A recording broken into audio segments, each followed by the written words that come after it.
Hello friends, welcome to story book Telugu. మనం ఈ వీడియోలో అత్తాకోడళ్ళ అనుబంధం పార్ట్ 3 స్టోరీ గురించి తెలుసుకుందాం.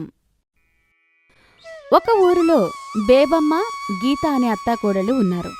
వాళ్ళని అత్తాకోడళ్ళు అనడం కంటే తల్లి కూతుళ్ళు అంటే బావుంటుందేమో. ఎందుకంటే ఎప్పుడూ అంత ఆప్యాయంగా ఒకరంటే ఒకరు అంత ప్రేమగా ఉంటుంటారు. ఒకసారి బేబమ్మకి పిన్ని వరసైన ఒక ఆవిడ ఇదే ఊళ్ళో ఏవో హెల్త్ టెస్టులు చేయించుకోవడానికి వచ్చింది. ఆమె వచ్చి 2 రోజులైనా దిగులుగా ఉండడం చూసి బేబమ్మ తన పిన్నమ్మతో ఇలా అంటుంది. ఇప్పుడు ఏమైందని పిన్ని, నువ్వు అలా బెంగపెట్టుకుంటున్నావు? నలుగురు కొడుకులు, నలుగురు కోడళ్ళు ఉమ్మడిగా ఉంటున్నారు.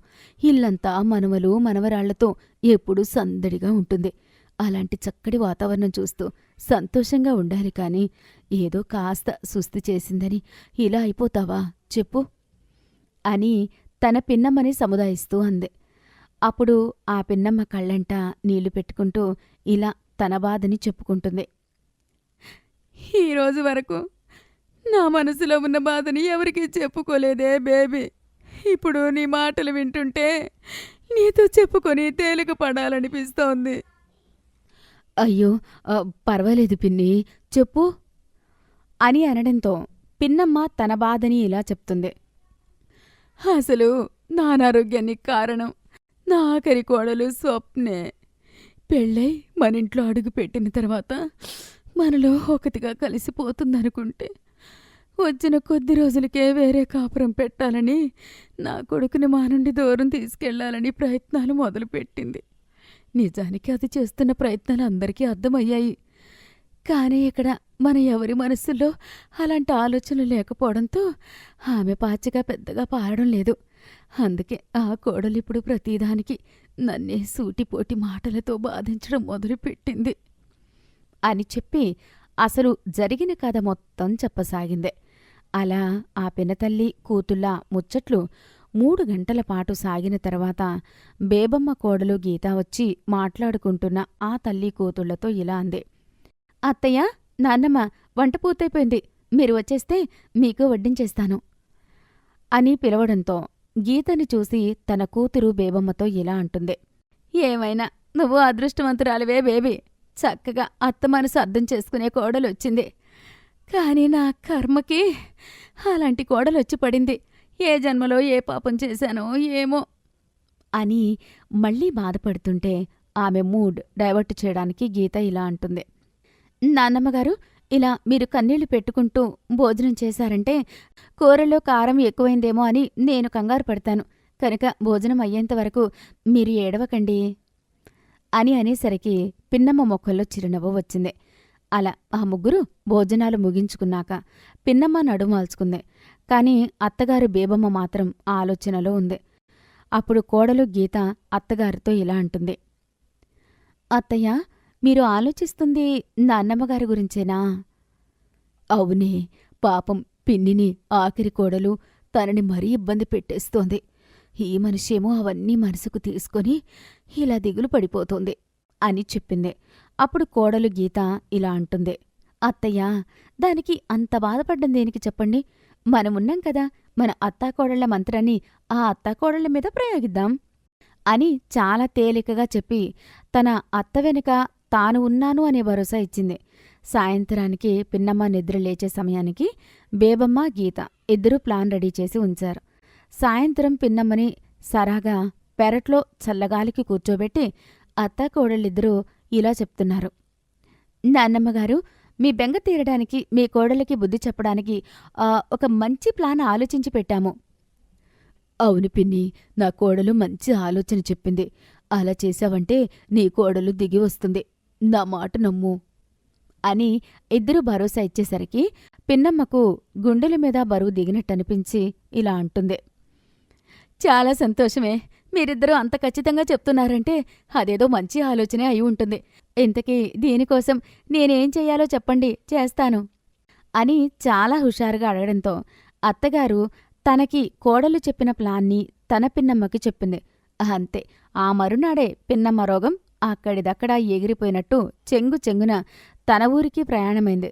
అక్కడికి వెళ్లి తిన్నగా ఆఖరి కోడలి గదిలోకి వెళ్ళి ఇలా అంటుంది. చూడమ్మా స్వప్న, ఆలోచించి చూస్తే వేరు కాపురం పెట్టాలన్న నీ ఆలోచన సరైనదనిపిస్తోంది. చోటు మారి ఆలోచించానేమో, అందులో పెద్ద తప్పేమీ లేదనిపిస్తోంది.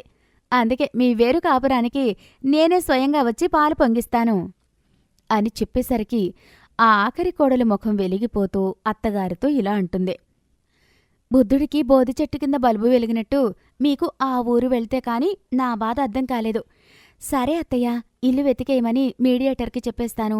త్వరగా వెళ్ళి పాలు పొంగించేసుకుందాం అని చాలా ఉత్సాహంగా అంది. అప్పుడు ఆ అత్తగారు ఇలా అంటుంది.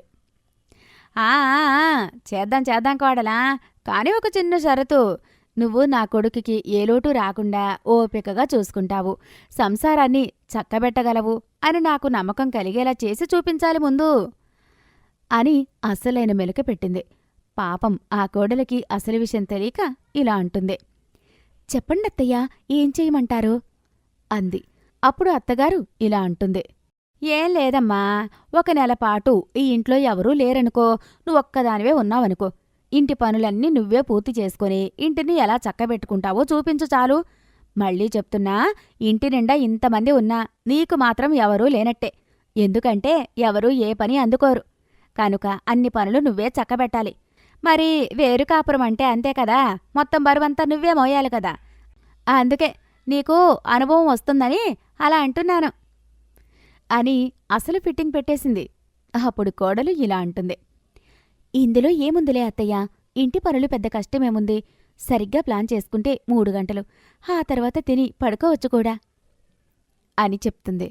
ఇక ఆ మరునాటి నుండి ఇంట్లో ఒక్కతే ఉన్నట్టుగా అంత పెద్ద ఇంటెడు పని ఒక్కతే చేయడం మొదలుపెట్టింది. ఉదయం గొడ్ల సావిడి శుభ్రం దగ్గర మొదలుపెట్టి పాలు పితికి మధ్యాహ్నంలోపు టిఫిన్లందించి అవగాని మధ్యాహ్నం వంటకి ఏర్పాటు చేసుకుని ఆ వంట అవగాని భోజనాలు చేసి ఆలస్యం చేయకుండా బట్టలు పిండి ఆరేసి మళ్లీ సాయంత్రం కాగానే పశువుల కొట్టంలో పని పూర్తి చేసుకుని కూర్చుందాం అనుకునేలోపు మళ్లీ రాత్రి వంట చేయడానికి వేళ కావడంతో మళ్లీ వంటగదిలోకి వెళ్ళి చివరికి రాత్రికి భోజనాలు పూర్తయ్యాక అంట్లన్నీ కడిగి పడుకునేసరికి 12 అయ్యేది. అలా మరయంత్రంలాగా పని వెంట పని చేస్తూ వారం కూడా గడవలేదు. కోడలికి జ్వరం వచ్చి మంచాన పడింది. అప్పుడు అత్తగారు వచ్చి ఇలా అంటుంది. ఏమ్మా స్వప్న, ఇవాళ ఎక్కడ పనులు అక్కడే వదిలేశావు, లేచి పనుల సంగతి చూడమ్మా, బాగా పొద్దెక్కేసింది అనడంతో కోడలికి జ్వరం వల్ల ఓపిక లేదు కనుక అదే సాకు చెప్పింది. అప్పుడు అత్తగారు ఇలా అంటుంది. అలా అంటే ఎలా తల్లి, ఒంట్లో బాలేదని పనులు మానుకుని కూర్చుంటామా చెప్పు. అదే ఒక మనిషి తోడుంటే పనులు సాయం అందుకుంటారు, ఒక్కరి మీదే కష్టం పడదు. కాని వేరే కాపురంలో ఆ సౌకర్యం ఉండదు కదా. రోగమొచ్చినా ఏమొచ్చినా పనులు ఆపితే ఇల్లంతా కంపు కొడుతుంది. పదమ్మా, పని మొదలుపెట్టు అని అనేసరికి అప్పుడు స్వప్నకి కళ్ళు తెరుచుకున్నాయి. ఉమ్మడి కుటుంబంలో కాపురం ఉంటే సాయంత్రం 7 అయ్యేసరికి అన్ని పనులు పూర్తయిపోయి 9 కల్లా పడుకునే రోజులు గుర్తొచ్చాయి. అప్పుడు అత్తగారితో ఇలా అంటుంది ఆ కోడలు. నేను తప్పుగా ఆలోచించానత్తయ్య. ఉమ్మడి కాపురంలో ఉన్నంత సుఖం, ఆనందం వేరే కాపురంలో ఉండదని అర్థమైంది. ఇంకెప్పుడు వేరే కాపురం మాట ఎత్తను అని చెప్పేసరికి పిన్నమ్మ ఆనందంతో ఆ విషయాన్ని బేబమ్మకి ఫోన్ చేసి చెప్పింది. ఆ విధంగా ఈ అత్తాకోడళ్ళు ఆ అత్తాకోడళ్ల సమస్యని తీర్చారు. కథ చివరి వరకు చూశారు అంటే ఎంతో కొంత నచ్చే ఉంటుంది. వీలైతే లైక్ చేయండి, కుదిరితే షేర్ చేయండి. మరిన్ని కొత్త వీడియోస్ కోసం మన స్టోరీ బుక్ తెలుగు ఛానల్ని సబ్స్క్రైబ్ చేసుకోండి.